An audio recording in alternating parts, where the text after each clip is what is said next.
Martial ল কিংবা সামরিক আইনের স্বল্পকালীন ঘোষণার জন্য বরখাস্ত হওয়া দক্ষিণ কোরিয়ার প্রেসিডেন্ট ইয়ুন সুক ইউলের বিরুদ্ধে গ্রেপ্তারি পরোয়ানা জারি করা হয়েছে।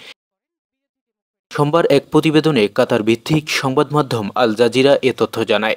প্রতিবেদনে বলা হয়, স্থানীয় সময় সোমবার দেশটির যৌথ তদন্ত দলগুলোর সদর দফতর এক বিবৃতিতে বলছে যে তারা বিদ্রোহ ও ক্ষমতার অপব্যবহারের অভিযোগে ইয়ুনকে গ্রেফতারের জন্য আবেদন করেছে।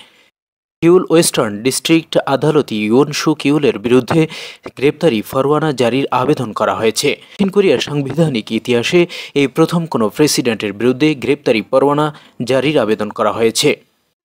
এর আগে গত ৩ ডিসেম্বর দেশে সামরিক আইন জারির জেরে ১৪ ডিসেম্বর পার্লামেন্টে তিনি অভিশংসিত হন।